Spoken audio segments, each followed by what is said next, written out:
Hello and welcome to the Souls and Simulation podcast. We are your hosts, Devin and Angie.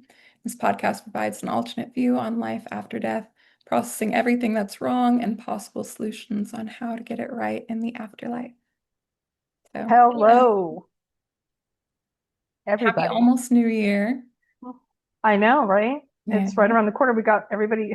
Hope you all survived uh, Saturnalia and all of the crazy chaos that goes along with all of that. yeah, yeah. 1 second. Sorry. Would you like to start off by, sorry. No, I just waved back at her. She was waving at me, so I waved Oh, back yeah, at her. yeah. You know what? But before we get into the today's episode, I got something to tell you. Hmm. Do you know? I mean, actually, I do know that you know this already, but we're up to over 400 people. There are over 403 people in this world who find this information and us valuable. So for me, to all of you, especially those of you who are newer subscribers, but also our existing ones, um, we try to stay engaged. We try to get to, as far as I know, I've answered most all of the comments on the channel. I know Devin has also taken some. We try to keep up with that as best as we can, but thank all of you very much for that. Thank y'all for all your y'all support too, and definitely all of the comments and just all the activity on each and every video. It's above and beyond what I expected, and I'm just really grateful for to meet, similar people. I know. Are you shocked? I am. Like, we'll post a video. The shorts, some of them do well, some of them don't. I don't even know if I'm going to keep doing them or not. I don't know.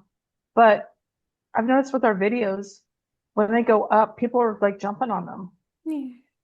And I'm like, wow, that's incredible. And some of you we've connected with outside of the channel.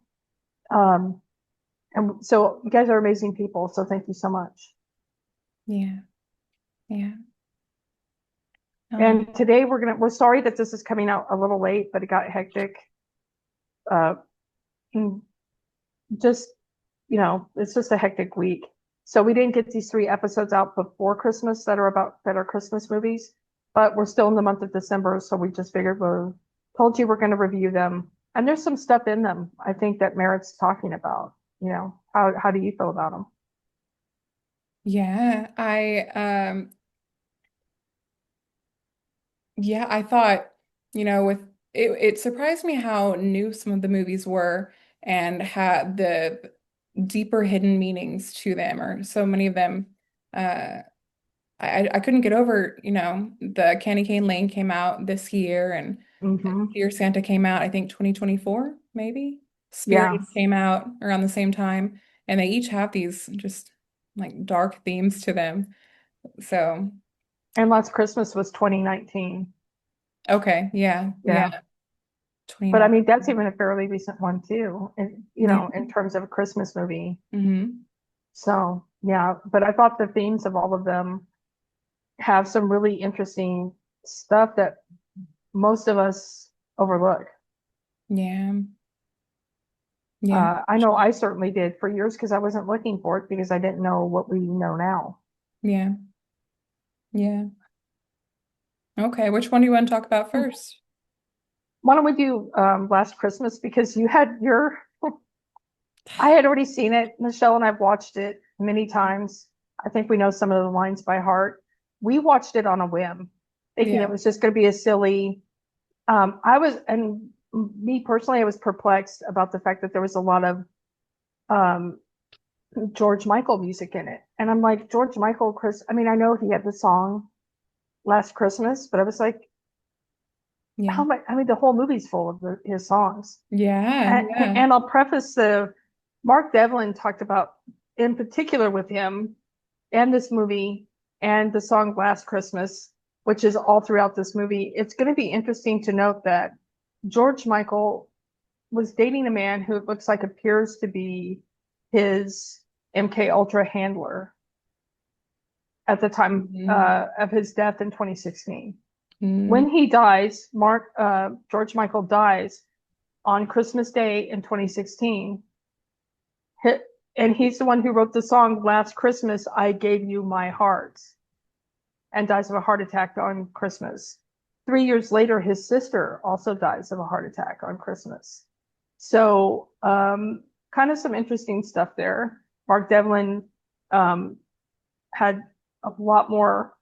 I haven't watched a whole ton of his videos on that particular storyline and where he was going to take that, but he was basically referencing that within the music industry and the entertainment industry, actually even in politics, all across the elite board, you have that sacrifice kind of stuff going on, right? So he was referencing that. So that was another reason why I found it interesting to cover this movie at this time of year, because it was released 1 month in like 10 days. So I think it was like November 9th of 2019, and George Michael's sister dies of a heart attack. So Michelle just mentioned that it's also 3 years, the number three. They're 3 years apart, that Freemason, the number three, big deal in all the occult kind of stuff. 33, all that stuff is so kind of interesting little factoid there. But your text that I got when you're like, I hate this movie. And I was like, oh, I just sent you laughing faces because I was like, yeah, we did too. Yeah, And spoilers if you watch it, if you don't want it to be spoiled, but basically you find out that the guy that you think she's romantically involved with isn't really there because she's got his heart because she needed a heart transplant and he died. the worst part is that it shows her. So it's during the whole movie, the whole hour and a half, it's showing them having these really cute romantic moments where he's helping her ice skate and helping her learn like a routine. And then she has her like head in his lap at one point. She's looking up at him, laughing. And uh, after she realizes that he's not really there, it replays all of those scenes, but this time without him there. So it shows her ice skating by herself and looking like a lunatic and talking to herself in the park. And I was Mm-hmm. like, I just got so mad. I got so upset. And she looked so mentally ill at that point. It Mm-hmm. wasn't where I thought the movie was headed at all. Because the whole heart, to me, the heart surgery that was, it didn't come up at least until in my awareness until very later on in the movie. Did they bring Oh it up yeah. before? No, you just know that there's only like really brief references to her having Yeah. been sick, but you don't, but Yeah. Yeah. there's no like acknowledgement or discussion as to what that Yeah. is. Yeah. And and the thing is this whole movie is inundated, right, with Christmas because she's an elf. She's working as an elf, and um, what's her name? Margaret, yeah, Yo, is it how it's pronounced? The woman Oh, Santa. Michelle. Wait, Yeah, Michelle. Yo. yeah, I think it's Yo, how you pronounce her last name, but she's the owner of the shop, and then she goes by the name Santa because she's so into Santa. But remember when she said when she worked at like a an Asian like restaurant place, she went by Miso. Yeah. She always changes her name depending on Yeah. where she's working. Yeah, that was Um, funny. Yeah. so you have a lot of everything associated with Saturnalia, Saturn Mm. imagery everywhere. The Santa stuff is, I mean, hello, her boss, who's in quite a few scenes with her, um, is named Santa. She chose that name for herself. Yeah. Um, and I also, one of the things when I first started watching the movie is I like how, and we do this as people, but do you remember? Yes, she left the door unlocked, and the Christmas store gets robbed. And Michelle Yeoh's character tells her, I had to smash my own window to make it look like a break-in. Otherwise, I wouldn't get insurance. You turned me into someone who broke the law. And I thought, we always do that. We tell other people they make us do things. I mean, the circumstances influence her decision, but ultimately it's her choice. Wait, so she ended up breaking into her own place? That was her? No, somebody Oh, else broke in, but she's telling uh the fact that she's lying to the cops by saying it was a break-in, that she's breaking the law because that's a falsified police report. So she herself breaks the law by telling she knew that the main character Kate didn't lock the door. She knew, she left it open when Oh. she realized there's a store. See what I mean? So she broke that window. So when the cops get there, they think it's a break-in because she can't Oh, get the okay. insurance money Okay. through the fact that the employee left it open. And so she's telling Kate, you made me break the law. No, you chose to break the law. Yeah. You had a Okay. choice. You could either be responsible and take ownership or make her pay for what's the damage in the store. But nobody makes you do anything, and I just thought that was, I don't know. And just, I was like, how are you going to tell somebody that they're responsible for your actions? It's your choice, Yeah. but we do that as humans, I think, a lot. So I think I had, Yeah. well, what did you think of her, like she had the heart transplant and we don't know that she's had it at the beginning of the movie, but she obviously, the character knows if this were a real person and her lifestyle choices. Not very conducive to a heart, is it? A new heart that put in your chest. Eating fast food, drinking, one night stands. Yeah. Yeah. She said that she had a complete like 180 right when she had after the heart surgery, she felt like she was a different person, right? Mm-hmm. Hmm. Because she felt like when they took her heart, they took her. Yeah. Yeah. Yeah. I kind of felt like maybe prior to the heart, she only had the heart surgery. It was only the year prior. And I feel like maybe her life wasn't headed in the direction she wanted anyways. It was just that when she got the heart transplant, she maybe just felt more, I don't know, negative or not herself. Uh, Mm. do you think that at all? Like the prior to even just that year, do you think she was still probably like making the same decisions? Because she was still wasn't Oh yeah, having well the sister tells her. The sister's not obviously oh yeah. not. I mean, at one point she's like, "I'm an adult." Kate tells her sister, "I'm an adult," and the sister goes, "You're the furthest thing from an adult I know." Mm, So yeah. obviously there's some history prior to her and being sick, and then when she gets sick, obviously her mother, obviously overdoes it. There's favoritism. Mom favors Kate over the sister, obviously. Um, Yeah. so you've got, and I think once again we get this common theme this time of year in these Christmas movies, showing the expectation of family dysfunction, and which yes, that runs the gamut, but maybe the fact that we normalize it makes it a thing where it's just inevitable. Um, you know, it, I don't. It's almost like it's telling you, programming you to just expect it, Mm, hmm. and that the holiday is going to be worse for it because it exists, and then the holiday kind of highlights that, which I think does happen. But it's one of those things of, is it because of the programming that we have? Like, could the like, if we weren't constantly told and expecting that all the garbage is going to come out, maybe if we didn't have that, maybe people would put their differences aside, right? And set one day aside where everybody's getting along. But so it's one of that question of, would it otherwise, without the programming, would it still happen, or is it the programming behind it? Mm. Because there's never I've yet to see a holiday movie where people are actually looking forward to spending time with their family, or that it goes off smoothly, right? If Yeah. anybody in the comments can name one, that would be great. But I can't think of one offhand. Can you? No, I'm thinking no. All of the family movies where they get together, they go on family vacation or just getting together is always lots going on. Everything other than harmony and peace. But also that probably wouldn't make a very, I mean, they probably don't think it would make a good movie. I would Hmm. like to see it. I would I know It sounds it would comforting be to think. nice for a Yeah. change, right? Yeah. Yeah.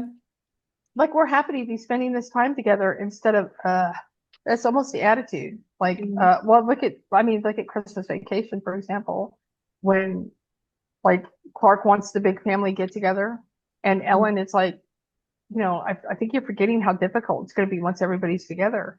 And yeah. then when they arrive and all the parents are there and they're all arguing and the two grandpas are arguing and everything, and Clark looks at his wife. It's what he wanted. He wanted everybody to get together, and he looks at his wife and says, I'll be outside, park the cars and I'll be outside for a season. It's just everywhere. It's blatant everywhere. Like in these movies where, it highlights all of everybody's dysfunction. Um, like that's the normal that you're supposed to expect. Um, but I have, as far as like her sensing a presence with her and actually having the experience of him actually being there. Mm, There's a lot of stories out there about people who receive transplants in yeah. terms of their personality changing, in Mm, terms of their, um, I mean, even in terms of taste of food.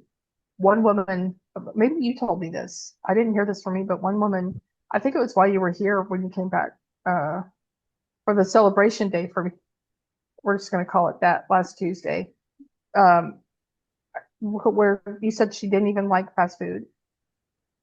If it was you who told me, it was a woman who didn't like fast food, didn't, um, and she ended up having a heart transplant. mm, No, I'm sorry, it was a different organ transplant, yeah. and I can't remember what body part it was.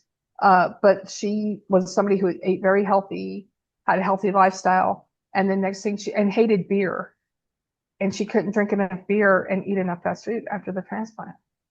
And then she found out it was like an 18-year-old guy, college student who had like an accident on a motorcycle, and he loved beer and fast Fast food. food. Yeah.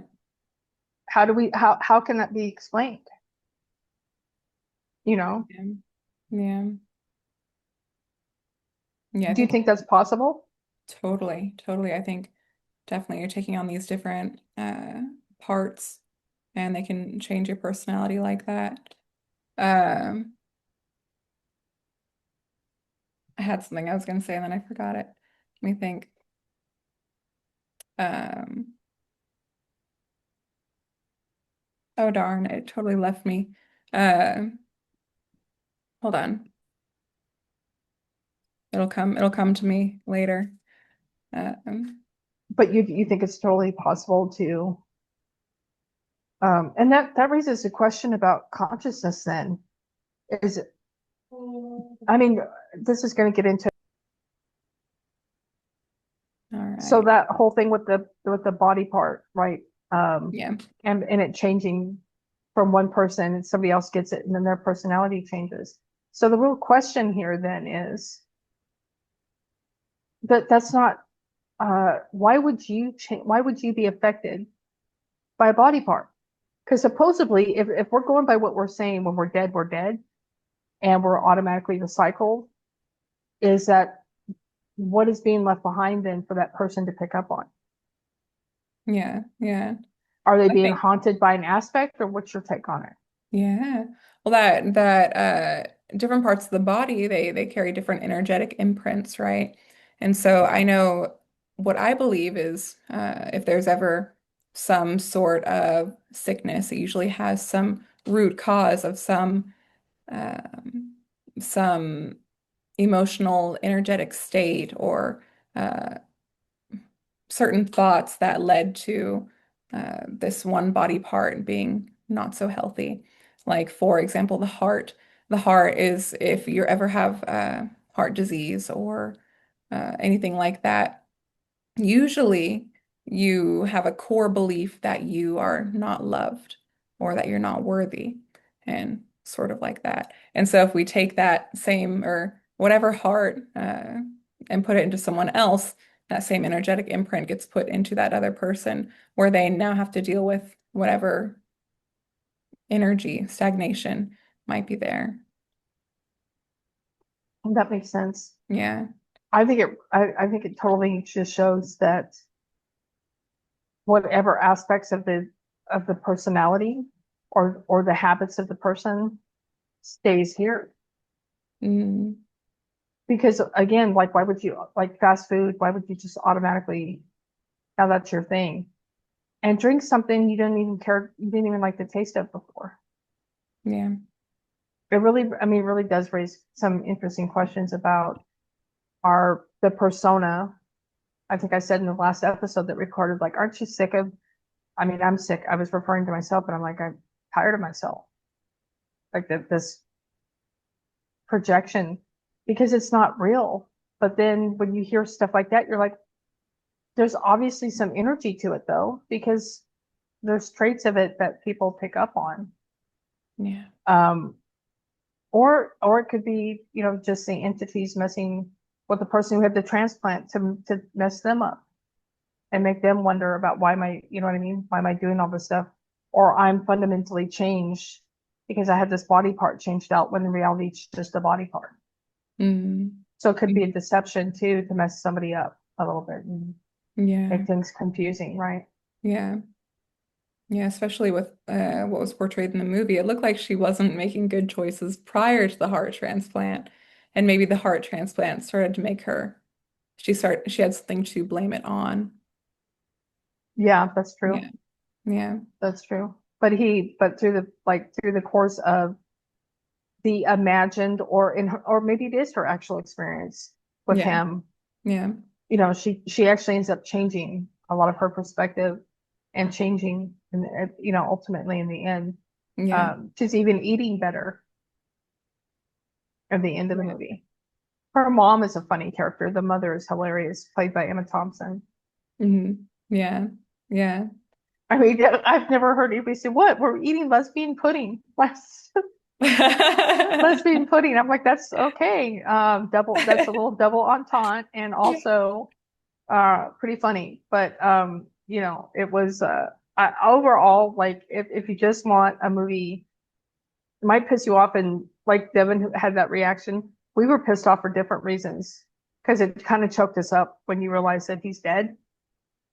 And you're like, ah, I didn't see that because it hits you out of nowhere. Yeah. That scene where she starts going from, oh, he's not there, he wasn't with me here, he wasn't with me there, and then it shows her in the hospital and him in the hospital, and you're like, oh crap, I didn't see that coming. It's a Christmas movie, damn it! Like you know, back when I was into all that kind of stuff. Yeah. Uh, but it's definitely got some interesting stuff in terms of the kind of stuff we talk about, I think. Yeah. One thing I did like about it was obviously the change in her pace when she started to she started to fall in love with him, but it started to change her heart. Maybe she started to accept that part of her and wanting to consciously change the things in her life. And I Yeah. thought that was, I liked that because we can consciously change the things in our lives, and it can often just be, we can change those states in an instant when we want to shift. But I liked seeing her put in the work to start to create those positive changes for herself instead of just, you know, uh, wallowing in her self-pity and pain. She was consciously making those decisions to Well, change. and the thing is it was just something that happened organically too, right? It wasn't like there was because in some movies it'll be like you know, a big event, and you know, oh, they had a car accident there, but this was more a process Yeah. Yeah. that even though she had this experience of you know being around this guy that wasn't really there, kind of guiding her in terms of when she wasn't around him she was already making, even when she went through that stretch where she didn't see him for a while, she had already just organically started making different choices and her Mhm. interactions with people and, you know, with herself. So I agree with you. I think that was one of the things I did like about it too. Yeah. So, um, do you want to move on to the next one? Because I can't think of anything else unless you had more to share about Last Christmas. No, it just made me really mad. I would recommend everybody checking out. Um, it's a song I always liked by George Michael, um, but it's called "Praying for Time." Mm, It was a song that was playing when she has the recollection about him not being there. That's the song that's playing. But the lyrics to it are pretty very it touches on a lot of stuff. I think that he's got lines in it like hanging on to hope. And I really, my viewpoints on that term hope is I think it's rather useless. And it's almost like I'm trying to get to my, because we'll always tell each other, hey, I hope you have a good day. I hope you had a nice holiday. I hope, I hope, I hope. I wish you a happy birthday. I wish that you had a good day. I wish you were well. Well, think about what that is. That's a spell. Those are spells. And there are spells that keep you in a perpetual state of not having, I hope, meaning whatever it is that you want for somebody to have or for yourself to have, you're hoping to get it because you don't already have it. Same thing with a wish. And wishes to me tie into gins. We always think about you have to have a pact with something, but maybe we're constantly doing that all the time by what we say. I wish I had $1 million. Okay. You know, and I know that gets into a little bit of new agey stuff saying tell yourself you already have it. But again, maybe there are some things true about that. Just because it's in the new age, maybe there's some truth to that. I mean, honestly, we talked about this channel. I set the intention a while back for it to take off. Um, and I kind of figured that would be a long way off. And every time I see the numbers go up, I'm like, what? Then there's something to that a little bit. There's something there, I think to that in again, not from our own perspective, from our own power coming from that place, not from a new age woo woo place or any of that, or asking your guides or any of that kind of stuff, but just from your own self setting intentions and then leave them where they are. You set the intention and then we just went about our business and we never gave it a second thought after that. yeah. We didn't focus on outcomes. We didn't obsess over it. We just went about, that's our intention. We're going to do this regardless. And, there's the result. But, again, I don't know what your take is on, you know, maybe you think that's still new agey. I don't know where your thinking's No, on it.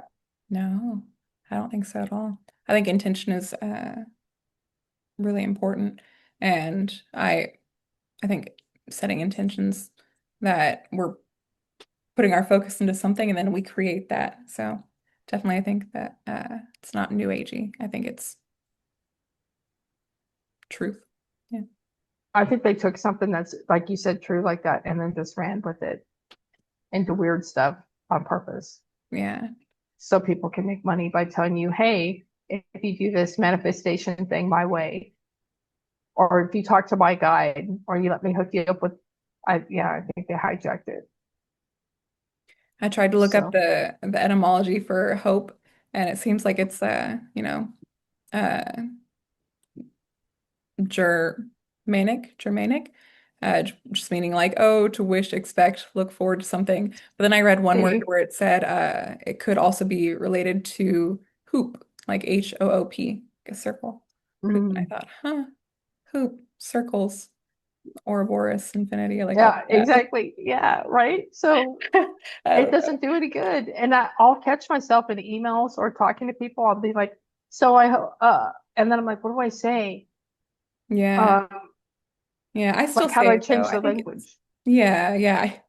Man, I feel like I would rack my brain trying to do that. I say instead of good morning, I say grand rising because I forgot what good means, but morning, like mourning a death. Oh, Uh, yeah.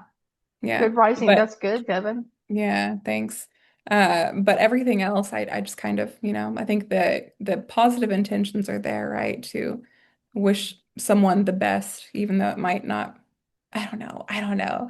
I'm starting to say I want the best for you. I want, yeah, yeah. Like I'm trying to I be more where because stuff sounds we're always speaking in either past tense or future tense and not present. And maybe that's the key. that's true too, because everything is happening in the now. And the now, Yeah. right? So I want now for you to have a great day. I want for you to have versus, I mean, I guess want still because that puts you, I'm working on it, folks. I'm working on it. But I think trying to change the language to being present versus, because that's going to get into the next video. That's a great segue into the next video. This past, present, future stuff, which Yeah. is, um, oh gosh, Spirited. That's what it is with Will Ferrell and a Mhm. bunch of people, and Ryan Reynolds and Mhm.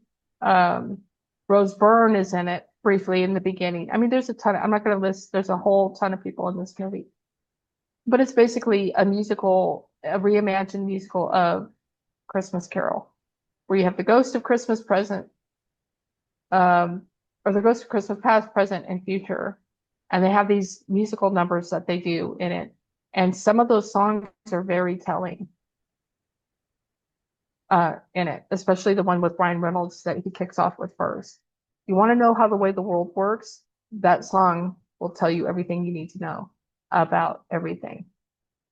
It's all from a marketing guy talking about marketing some damn real Christmas trees. But if you read through the like all see through the lines of what he's saying, you're like, oh yeah, yep. You want me to read the lyrics of it? I haven't printed out, or I have them in the notes. So this is it's not the first number, but it's when you first see Ryan Reynolds come into the scene. This is the first and I have to find them because I archived them. I hate it when I do that.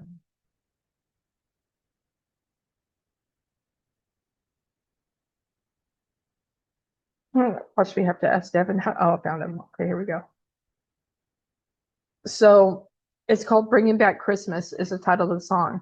And Ryan Reynolds works in marketing. He's a bastard.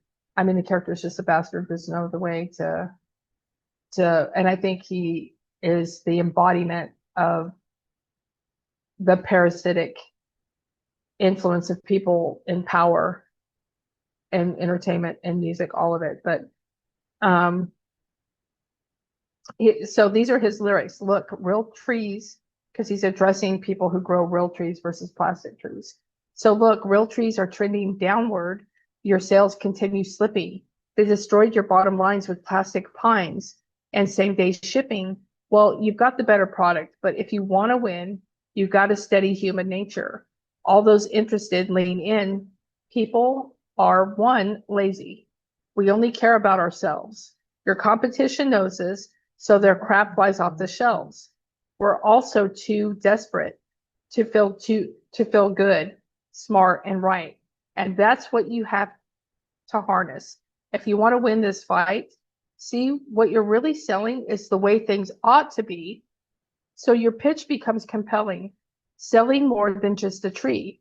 It's a symbol of your values. It's your ethics, it's your cause. You can either be fake like the trees they make or take a stand for Santa Claus. We're bringing back Christmas. We're bringing back cheer. We're bringing back cozy nights, those twinkly lights, the glow of yesteryear. Now it's some slight manipulation, but it's what we got to do. See, we need some confrontation or your message won't get through. We're bringing back decency. We're bringing back Christmas. And that means the piney scent of a real authentic tree. Oh, it would be sure simple to boost your market share and rebrand you as nostalgic. Tell your customers you care, but the world is what? What? Tribal. So if you want your sales to soar, it's not for folks to love you. They got to hate your rivals more. I'm like, this is how the whole world in every way operates. The whole system is constantly geared for us to, I mean, even right now, we have this whole thing of culture wars and people saying, well, we should have a right to have our cultural values. And I'm not saying you don't, but in the reality, what does that matter? What does it matter? What we're all going to die. We're born the minute we start breathing. We all have the same destination. And so to me, all of this stuff is like zodiac coding. But anyway, he goes on here and says, an, uh, you, as an expert, my advice is feed the hate, cause hate, because hate is strong. Folks will gladly pay your prices to prove those Christmas killers wrong. For bringing back Christmas, all the joy that we've lost. Give them some peace on earth, a virgin birth, and grandpa getting sauce. Every Facebook loving boomer wants to fight a culture war. So tell your core consumer it's war. What the hell, and what the hell they're fighting for, and fight for morality. We're bringing back Christmas, and it's not coming back with some manufactured tree. I'm taking a living tree in your living room as I reach up to place an angel on top. I look out my window and I see my neighbor Doug across the street, snapping together his artificial tree. Easy peasy, poor, lazy, deplorable Doug. Who cares more about convenience than happiness and respect of his town, of his country, of our sacred holiday? I'm talking nativities. Oh, excuse me. Sweet baby G's, fat honey hams, Mariah Carey jams, Feliz Navidad, and the birth of our God. Gathered round with our families, we're bringing back Christmas, plus a ton of cash from some good old fashioned trees. Oh, the cozy glow of yesteryear, the twinkling lights, and all the cheer. We're bringing back Christmas. And I thought, if you substitute any, you could let's just put the medical field in there. Put the propaganda of a government. Every time he's talking about plastic trees and Christmas and this, that, or the other, any situation on this planet, even family dynamics that are fucked up. You can substitute anything in those lyrics and you're going to come out with it. That's always what it is. We're trying to get, if we have family dysfunction, you'll have families trying to get allies against other family members to persuade them to your side of things. Culture, the whole culture war thing, all of the agendas, everything follows this pattern of programming, in my view.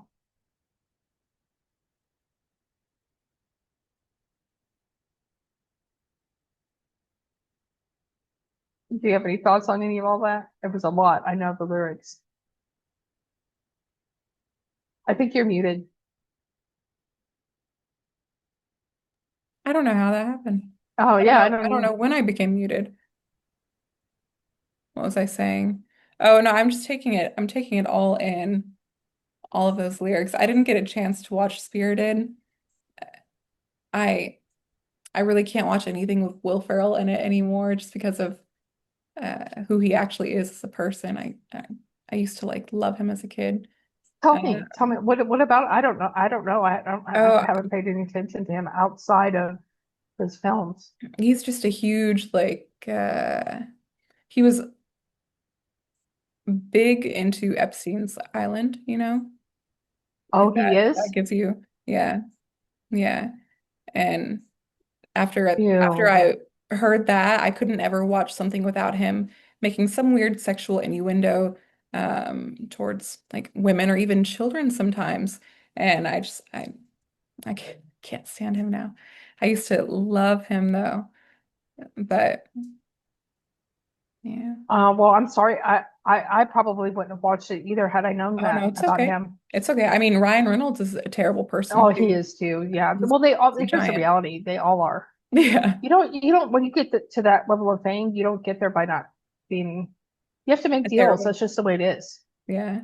Yeah, you do. Some dark deals too. Dark deal. Yeah. Well, this Yeah. will make you laugh. So when you get to the end, and there's not really much to say other than it is definitely the whole Christmas Carol thing. And you do have I don't necessarily want to say a soul swap, but there is a life change. And what I mean by that is, so the Ferrell character is the ghost of Christmas Present that's really invested in trying to get Ryan Reynolds to change because Reynolds is deemed an unredeemable. And so they weren't going to mess with him, but Farrell convinces his authority figure that, hey, we can redeem this guy. Well, Yeah. Farrell's character is actually the original Scrooge, who was an unredeemable that they brought over. So as you get through the movie, basically Will Ferrell decides the reason that he's been doing this role as Christmas present is because he hasn't reincarnated here because he's afraid he'll just make the same choices he did and be an asshole like he was in his other life. So essentially, Ryan, at the moment that Ryan Reynolds toward the end of the movie changes, he's hit by a truck and he actually dies. Will Ferrell gets to come back. He's not reborn though. He comes back at the age that he is into a real life. So you have this exchange of one person coming into the world, one person going out of the world. So you have that going on. But aside from all of that, the end routine right before Ryan Reynolds gets hit is this whole song about do a little good in the world. And they're all dancing and singing, and it's this whole musical number. And I'm Yeah. listening to it, and I'm like, of all the fucking people on the planet to be singing about making a positive change in the world is you fucking people. Yeah. And I'm sorry I'm using the F word so much here, but because that's what I was thinking in my brain and even talking about it now. I'm like, who are you kidding me? You guys have more money, even between the two of you, just the two, but that doesn't count the whole cast. You want to fix the world's problems? You want to do a little good? You could, but you don't because you're told not to. Because it's never about making the world good. You say it is. You guys say a lot of shit and you push a lot of agendas and you sound great about protecting the puppies on the planet and PETA and diversity and oh, we should support the gays and let's transgender your young kids and all these things that sound good. But the world is not supposed to work that way. This place is not supposed to be fixed. If it was fixed and it was ran according to the way they say it should be, you wouldn't have pedophiles running around doing this or pedos, I guess I'll put it that way. You wouldn't have this stuff going on. You wouldn't have hunger. We wouldn't have famine. We wouldn't be killing each other. The reality is this place is running on the way that it's supposed to. And the fact that you had a group of millionaire, billionaire, um, just trash lecturing in an end of the musical number about go out there, people, and do some good in the world. I was just like, you gotta be kidding me. Yeah. Yeah. But do you have any thoughts about the Christmas Carol? Because you've seen that. You really didn't have to watch the musical. I mean, that's the core of the movie, is Yeah. that same three ghosts coming to, I mean, do you have any thoughts on the whole past, present, future thing? Or any of it in terms of the story?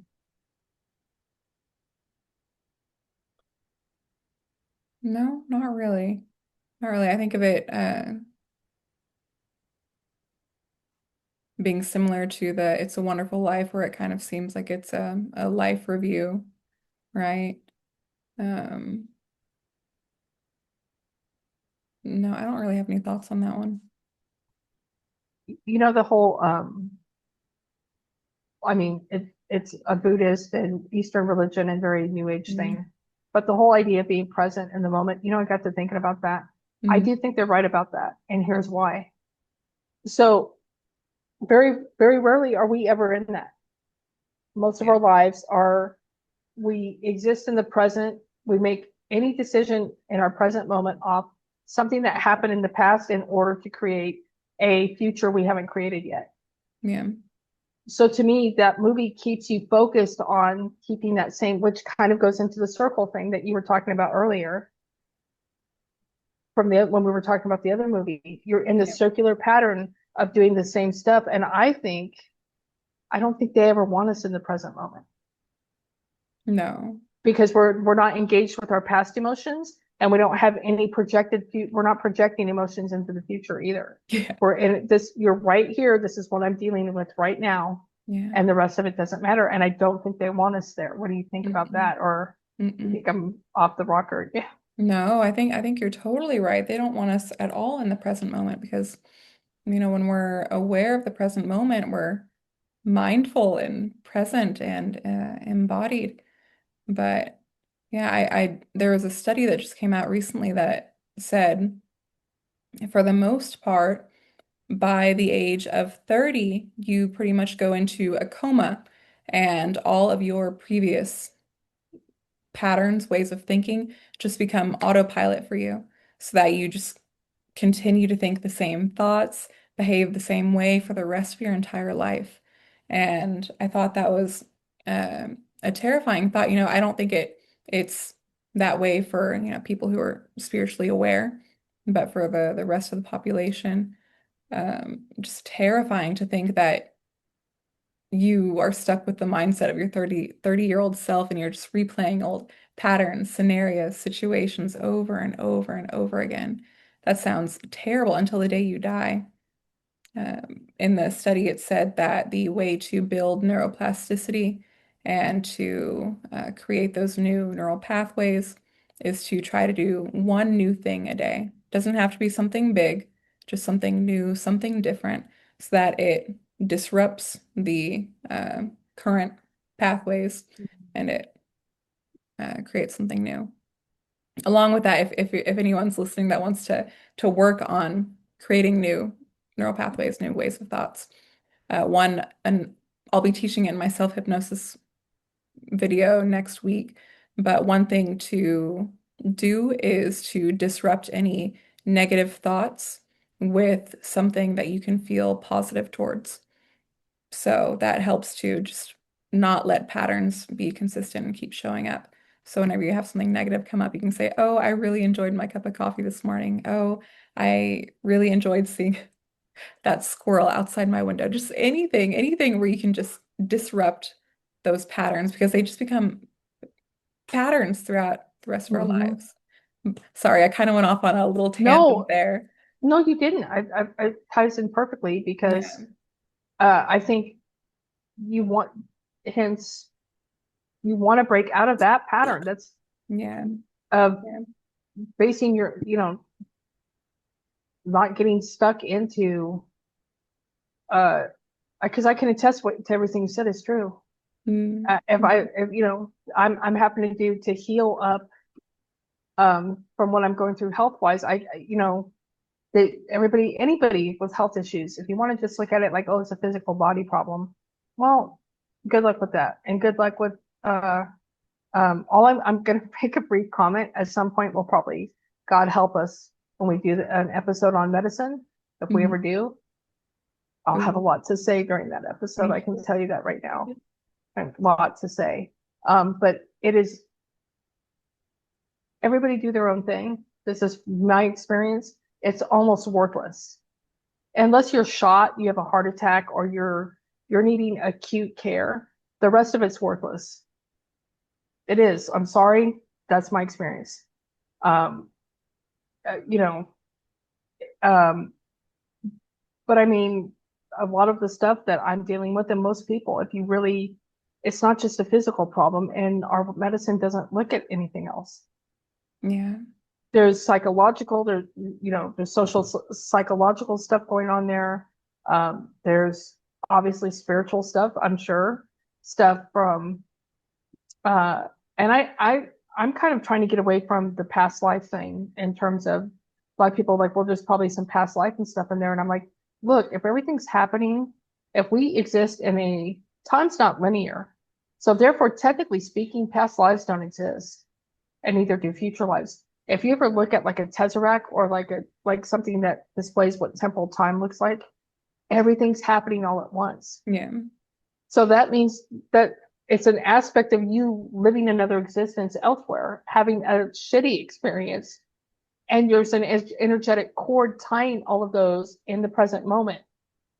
If we exist in parallel universes or dimensions or whatever in this crappy hellhole, then there's no such thing as past. And that's where I think, what I was saying about living in the present, that's why I think it's important, because I think it would be quicker through probably self hypnosis, using stuff that you help people do, and other work like somatic therapy. You could probably get Yeah. through Yeah. all of that stuff and break that stuff up and find out, let me get rid of this. It's not mine. Yeah. Yeah. I So, agree. but I highly encourage everybody to, when we do that video to and put it out to watch it. Devin's very good. As a matter of fact, that she's gonna be using me as a guinea pig pretty quick here after the Pretty first year soon. kicks off. Yeah. I'm excited. By Excited. the way, I've got to tell, I just want to let people know. So I've been, this isn't just like sick, cheesy promotion stuff. I've been taking, Devin makes this stuff called fire cider. I'll let you tell people about it and what it's good for. Oh, But I've been taking it every day because first of all, I like the taste of it. I think you should turn it into a salad dressing. it would be It's really good. it's awesome. It's really awesome. And then I've been taking your elderberry syrup too. But Yeah. but the one thing I've been using, if you have like tight muscles, I experience spasticity in my lower limbs, actually in a lot of places in my body. But she makes a magnesium lavender spray that, and again, she has a store, right? It's on Etsy, but these, I'm telling you, it's amazing stuff. It's amazing stuff. Thank you. Thank you. And Thank I just think you're talented. I would never in a million years be like, hey, I'm gonna make some tea. I've been drinking your teas too. Good, good. Well, those are just herbs and stuff. Nothing. Yeah, but I've been Bad. doing the detox one Oh every yeah, day so yeah, far, and the I think it's called calendula, yeah, yeah. and I'm Calendula. putting my mushroom powder in it. My That's lion's good. mane. That's good. Oh, and you know what I forgot to mention with your fire cider? I mean, hopefully people can tell by the title, but if you're not up for spicy, then don't get it because it's got a jalapeno. It's a kick. It's got a kick to it. It's good though. I like Yeah, it, but yeah. And what's crazy is so a fire cider. It's a tonic infusion where I take like apple cider vinegar and I marinate it in. Sorry, Harper's eating a snack right now. But I take onions, grapefruit, orange, garlic. It's okay. Um, Cinnamon, rosemary, thyme, no, thyme. Just like a bunch of things that are really, really good for immune support, digestion, allergies, all of that stuff. And I marinate it for 4 to 6 weeks in apple cider vinegar. And I mix it with some honey. And that tonic, it was actually, it was so spicy. And I toned it down with a bunch of honey. oh, But you did. You had to tone it down, huh? yeah, Because it's it was already like, got a kick to it now. yeah, yeah. Now it's like, I like it now because it's when you take a sip, it isn't overwhelming, but as soon as you swallow, then you're like, oh, spicy. It's good. But Yeah. it's got a good flavor to it. Now I know Yeah. why. I didn't know that you had the oranges and grapefruit in there too. Yeah. I Yeah. mean, of course, a lot of other things, but yeah, um, I'm having benefit with it, so I highly recommend it. Um, I mean, I'm making huge lifestyle changes. Like I have to overhaul everything. No sugar, nothing inflammatory. Keep the central nervous system calm. Uh, reset the nervous system. Because I mean, one of our listeners, Galaxy, also has the illness, and she was really emphasizing like it really is it's a disorder of the central nervous system. Yeah. Yeah. So, but anyway, um, getting back to basically as far as Spirited is concerned, it's basically just a musical retelling of A Christmas Carol. And we kind of focused on the past, present, future. I think that's the core thing to take out of kind of what we were referencing earlier about the past, present, future. Better to stay in the present and keep. I think that movie and the fact that it's been around, there's been various versions of it, is that whole idea of keeping us stuck in those patterns of focusing on stuff that's not actually relevant to your right now.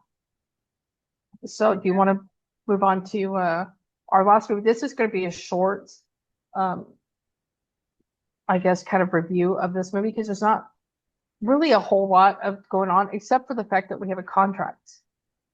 And to me, I was like, big time, we got to cover this one because this is really a soul. It turns out to be a soul contract, not in the sense of the classic how we would see it, but if he doesn't collect 12 rings based from the song, The 12 Days of Christmas, And it's not really 12 rings, it turns out to be 40 because you have to repeat the song.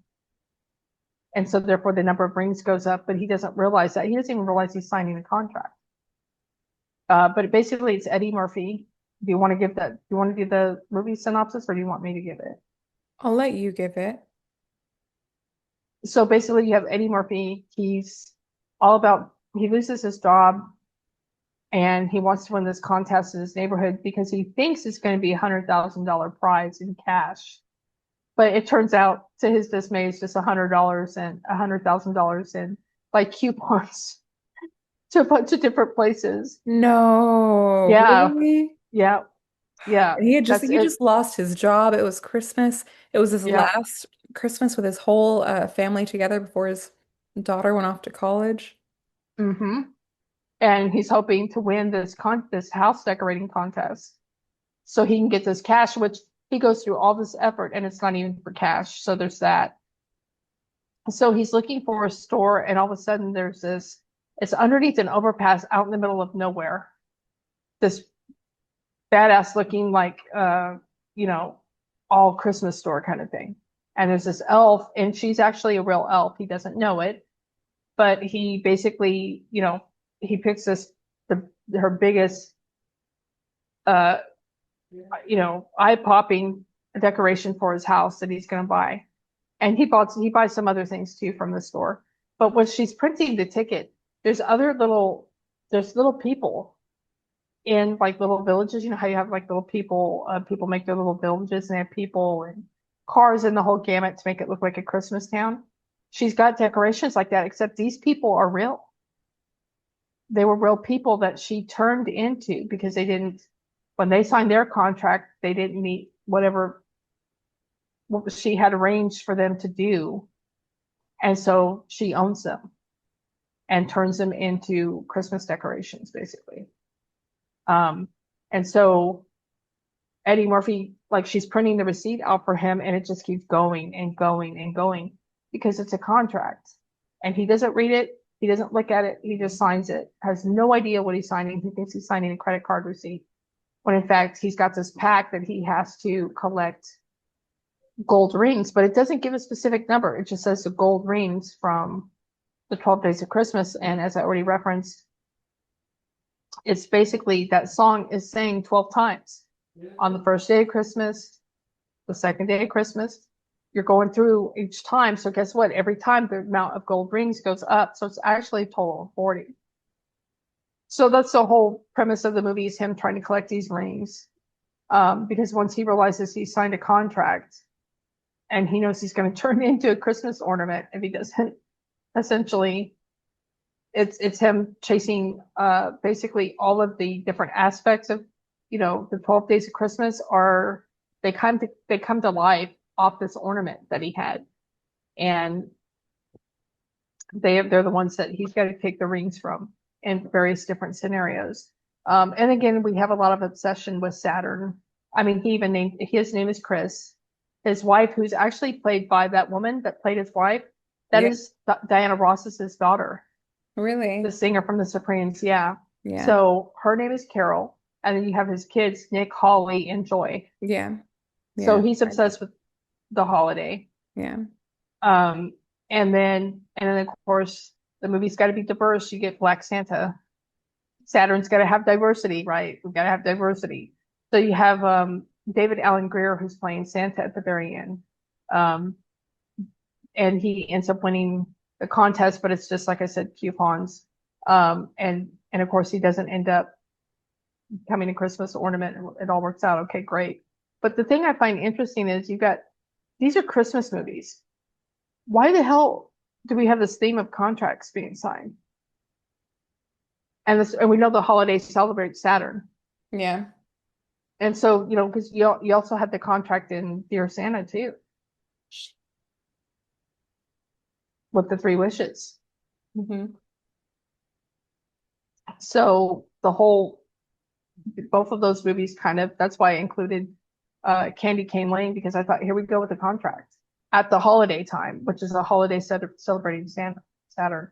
So it makes you wonder, when we engage in the celebration, are we somehow contracting ourselves without knowing, kind of like Eddie Murphy, I'm just going to sign this receipt. Yeah, the Well, unconscious. if we get, yeah, like we're unconsciously just contracting ourselves Yeah. to that energy. Yeah. And look how quick he was to sign that contract. He didn't even care about how much money it was or what that long, long, long receipt said. Nothing at all. He was just so quick. He really wanted the end goal, which was the $100,000. Well, and look how quick we are, like during this time of year, to be completely unaware of that, like not questioning. I had a nurse that comes on Tuesday mornings, really nice lady, one of my favorite medical. I mean, I actually have very few medical people I really like. So when I say this is like my favorite one, that basically she's one of the good ones. But she came in today and she was talking about how she's glad it's over because she goes, for the whole month long, it's rush, rush, rush, rush, rush. And I looked at her and I go, I'm curious, like, why is that necessary? And she couldn't give me an answer. She's like, well, all the shopping. I go, well, if you're celebrating the holiday, you could do that throughout the year. Um, and she's like, yeah, she goes, I don't know. She goes, it just seems like everything gets busy. Plus people are coming over and this, that, and the other. And I was like, yeah, I go, it's weird that we don't do that. Like we don't engage to go see people. We wait and save it up at this time of the year. Makes me wonder why we do that. Yeah. Yeah. But she couldn't give a good answer to, um, you know, and she's like, and then she goes, and all for this one day, and then it's all over. And then it goes back to normal life. And I was like, I know she's Christian and all of that. And I just told her, I think it's all a lot to do for nothing. It's just a big commercial. And she did agree with me on that. She goes, it has become that. Um, and then of course, right after follows that up with, but because it's really about Jesus. Yeah. And I just went, okay. So, but I mean, there's not a whole lot of deep in depth. I saw a whole bunch of people at work. You what? I couldn't hear you. I was making a joke. Oh, um, oh, I know why. Michelle's like, I work with a bunch of Jesuses at work.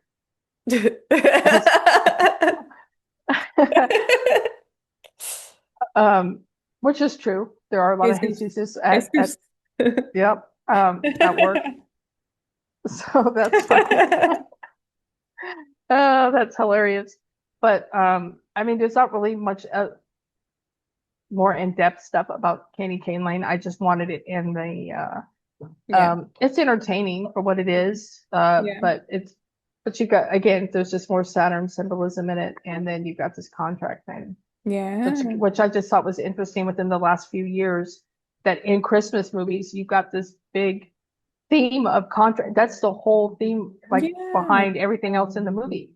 Same thing with Contract Dear and Santa. Satan and yeah. Yeah.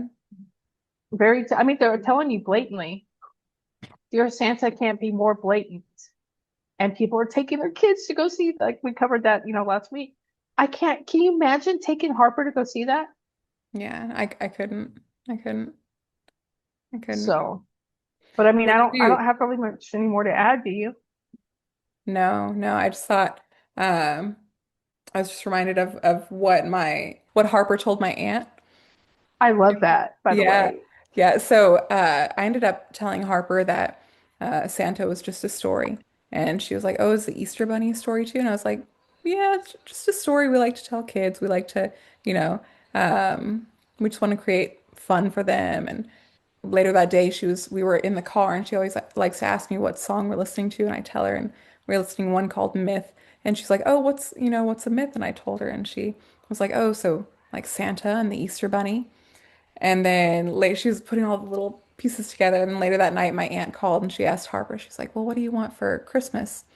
What's Santa gonna bring you? And she tells her, she's like, Santa, it's just a myth, just like the Easter Bunny. And then she was like, do you know about Krampus? Because I was telling her that it was just a story that we've been telling people for hundreds of years. And then she goes on to tell my aunt all about Krampus and the same I with, love the fact that she is schooling an adult who should know better. yeah. My aunt was not happy though. She was like, you're ruining her childhood.